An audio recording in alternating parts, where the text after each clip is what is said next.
So, hello fellow coin collectors. My name is Glenn and today's Gumade coin special is, well, the later coins of Syria. So, Syria first issued coins in 1921 under the French, although they did have coins that were issued in that area pretty much since the Greek period. Damascus was, well, it still is the capital, but it's one of the most popular cities and probably the most populous in the area that issue coins. But the current currency is called the pound of 100 piastres. They don't use the piastre coins anymore. And the current valuation is about £1,500 equals $1 Australian. So you got $1,500, $1. 150 is 10 cents. So you got 15, which the only denomination that has any nominal value is this one, about 1.5 cents. That's £25. So the coins in this series are the £1, the £2, the £5, which are 2 issues, the £10, also 2 different issues, and the £25, in which there are 3 coins, and that's all the £25 that you'll find. Now there is a £50 that issued in 2018. I was going to say 1918, but no, 2018 out of nickel plated steel, but I don't have that coin. So the £1 coin, so this coin that I have here is the 1991 issue. There is a 94 and a 96 issue. The £1 and £2 were last issued in 1996. And I'd surmise to say is that a lot of these are frozen date issues. So even though it's issued 96, it probably minted it up into 2010, 11, when the start of the Civil War happened. And it's currently going on. So these coins are no longer in circulation because they have no nominal value even in Syria. You probably so this is stainless steel, so you just sell it for still value, but still probably wouldn't get much. On the back we have the coat of arms at the time. So this one has 3 stars. Then in 94 they issued coins with 2 stars. That was only the £1. And in 1996 they issued the 2, 5, £10. And in 95 they issued a £25. So this is when their series actually became more interesting. So this one's a stainless steel. This is a nickel plated steel, a bit smaller. So the £2, like the Australian dollar, the Australian $2 smaller than the $1. So the £2 smaller than the £1. And this one has the Roman amphitheater in Bosra. So you can see the Roman amphitheater. So this is where they'd actually do the performance, and it would have had structures here for the people to have change rooms, like a current theatre. This pretty much is. This is the seats for the audience. It's been cut in half, but it would actually go all the way around. So the voice can travel, and it would be like an echolocation chamber. So that's a £2 with the numeral 2, and on the back just have the coat of arms, also with the denomination. So these ones don't have mintages, so basically we don't know how many were used, but as this is a single issue 1996, I would say this is a frozen date, so different mints probably produce coins for Syria, and some of them should have the actual mintages in the annual reports. Some of them probably don't. Then we get on to the £5. So the £5 is it's also smaller. No, the £5 is bigger than the £2, but it is smaller. Let me put them together.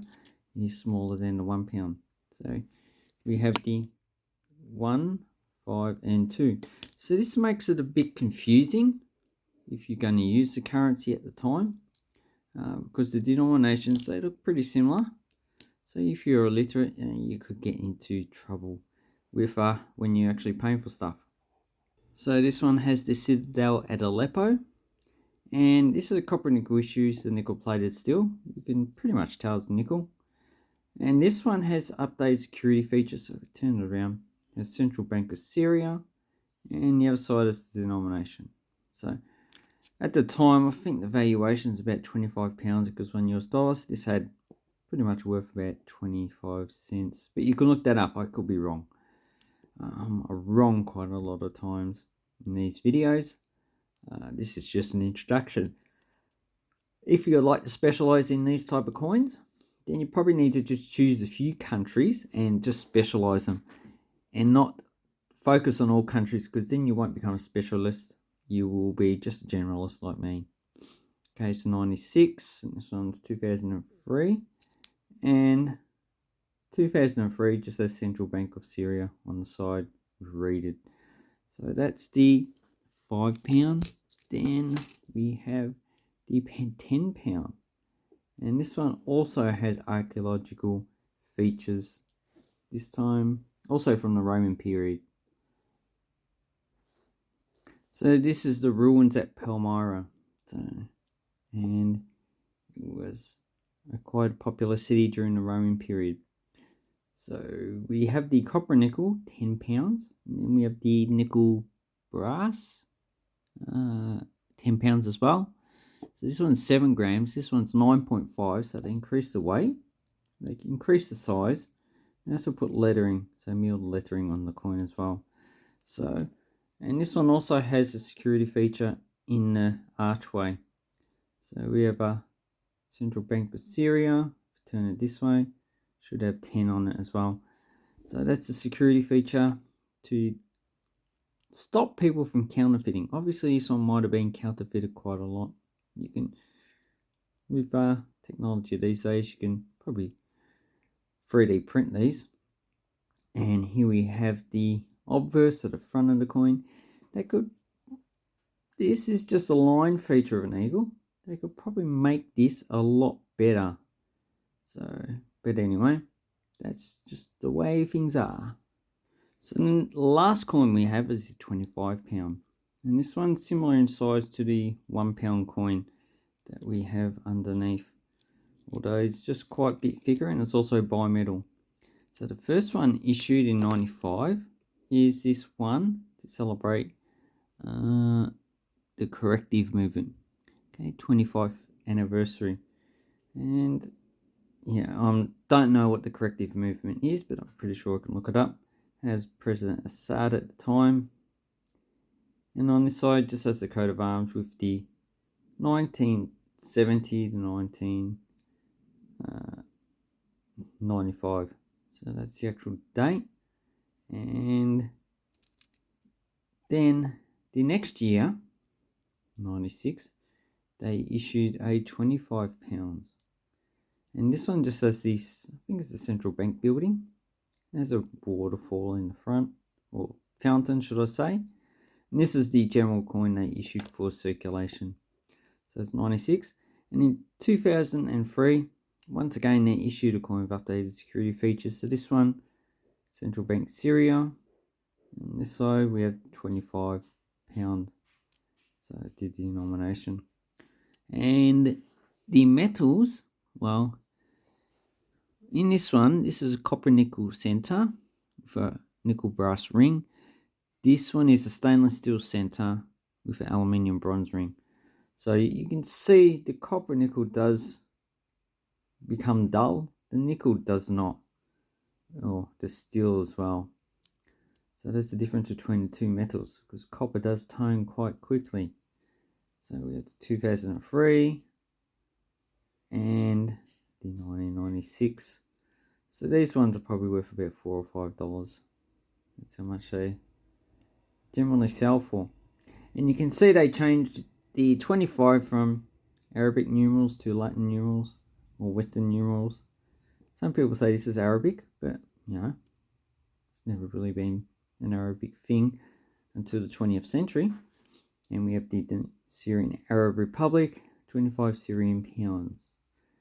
And once again, they're both milled. It's just that they also put lettering on the side of the actual coin, which yeah, I reckon it's quite good. So that's which one is my favourite coin out of these. So if I put these in the denominations, I would have to say, yep, I like the Roman features. So the amphitheatre is quite good. Where's the other £5? Oh, that seems to have disappeared. Oh no, there it is. God, or maybe I should disappear because Alzheimer's is a bad thing. So we have, this is probably one of the Arab kingdoms, Seleucid or whatever. Not Seleucid, no, whatever, I can't remember. So then we have Greek features, or Greco-Roman. Here we have Greek features, Greco-Roman as well. So I like the amphitheatre. So the £2 is probably my favourite coin. My least favourite is coins showing dictators' heads. So anyway, if you're going to buy these coins, you're probably paying about $5 to $10 for these coins. The rest of them, you're probably under $5, I would say, in circulated condition. But they're not easy to find on eBay. Anyway, I'd like to say thank you very much and have an awesome coin banknote collecting time. Thank you and goodbye.